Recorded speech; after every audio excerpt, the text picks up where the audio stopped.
এই 15 মাসের মধ্যে অসংখ্য মাজার ভাঙা হয়েছে। আমি জীবনে কোনোদিন শুনি নাই কোনো একটা কবরের থেকে একটা লোককে নামায় না আগুন ধরায় দেওয়া হয়েছে, সেটা আবার ঘোষণা দিয়া। এবং আপনি নিজেও জানেন যে এরকম অসংখ্য ঘটনা ঘটছে যেগুলি নিয়ে আসলে আমরা প্রাউড না। এটা তো শুধু আসলে এটা তো আসলে হিন্দু না, এটা তো মুসলমান না। আমি বলি শুধু মাজারের ঘটনাগুলো লাগাতার ঘটে গেছে, ব্যাপারটা এরকম না। শুরুর দিকে 2-3টা ঘটনা ঘটেছে, এরপরে শুধু একটা ঘটনা, বিচ্ছিন্ন ঘটনা বলতে হবে এগুলোকে। আপনি কয়টা হাতে গোনা বলেন না, আমি বলে দিতে পারবো হাতে গোনা। একটা ফরিদপুরে একটা ঘটনা ঘটছে, শেরপুরে একটা ঘটনা ঘটছে, আর আগে সিলেটে 1-2টা ঘটনা ঘটেছে। এগুলি ঘটনার স্কেলে তো বেশি না, যে অন্যান্য জায়গায় তো স্কেল বেশি না। এগুলো মিডিয়া এটাকে খুব বেশি, আমি তো ঘটনা গনে গনে বলে দিলাম। ফরিদপুরে একটা ঘটনা, আপনি অনেক ঘটনা গুনতেও পারেন নাই। কুষ্টিয়ার ঘটনা তো আপনি গুনলেন না। কুষ্টিয়াতে কুষ্টিয়ায় কিছু মানুষ যারা নাকি এখানে লালনের মাজারকে কেন্দ্র করে ওখানে মাদকের একটা আখড়া জমে। যে কোনো মাজারকেই কেন্দ্র করে আসলে এটা এক ধরনের ইনসিকিউরিটি। মামুন ভাই, আপনি এটা আরো বেশি জানেন, কারণ আপনার কাছে অনেকে আসছে যে মানে অনেক বেশি ইনসিকিউর মানুষ ফিল করছে। কিন্তু এই মাজার, এই মন্দির, এই বাউল মন্দিরেরটা এটা বললে আমি মানবো না। তো মানবে না, কারণ মন্দিরের লোকেরা সবচেয়ে বেশি সিকিউরিটি ফিল করেছে এই সময়টায় অনেক ক্ষেত্রে। কারণ আমাদের দেশে আমি যদি রথযাত্রার কথা বলি, টোটালি আমাদের দেশে হিন্দু নিপীড়নের যে ঘটনাগুলো 99% হলো সাবোটাজ।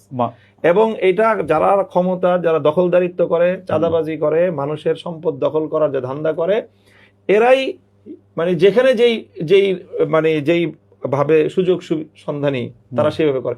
হিন্দুদেরকে দুর্বল পেয়ে এই দখলদাররা, চাঁদাবাজরা, অথবা যারা এই যে মানুষের সম্পত্তি দখলকারী, তারা সম্পদ দখল করে, হিন্দু দুর্বল হিসেবে তাদেরটা করে। যারা ইসলামী, যে কোনো ইসলামের যেই কোনো আপনার ফিলোসফিরই হোক না কেন, যে কোনো থরজার অনুসরণ, ইভেন আলে হাদিস হোক, সুন্নি হোক, বেরলভি হোক, অথবা আমরা দেওবন্দি হই, অথবা আপনার জামাত ইসলাম হোক, এই ব্যাপারে আমাদের সকলের আমি অভিন্ন অবস্থানই দেখেছি যে সংখ্যালঘুদের অধিকারের ব্যাপারে আমরা সব এই ব্যাপারে খুব সোচ্চার আমরা। যার কারণে আর আমাদের কোন গ্রুপের মধ্যেই ওই শ্রেণীটা নাই, একটাও নাই যে মানুষের জায়গা জমি, মানুষের প্রপার্টি দখল করবে। মানুষের প্রপার্টি যারা দখল করে তারা মূলত বাংলাদেশের প্রতিষ্ঠিত রাজনীতি করে। কিন্তু তারে ধর্মকর্ম করতে, মানে আমি ধরেন দু একটা উদাহরণ দিতে এরকম দিই যে এবার এই 15 মাসের মধ্যে যে কয়টা হিন্দুদের তো অনেক রকম উৎসব আছে, সেই উৎসবগুলির সময় কমাইতে বলা হয়েছে কিনা, তাদের আসলে ঢাকের শব্দ যাতে একটা নির্দিষ্ট দূরত্বে না যায় সেগুলি বলা হয়েছে কিনা আপনার কাছে? এটা হয়তো সবসময় বলা হয়ে থাকে।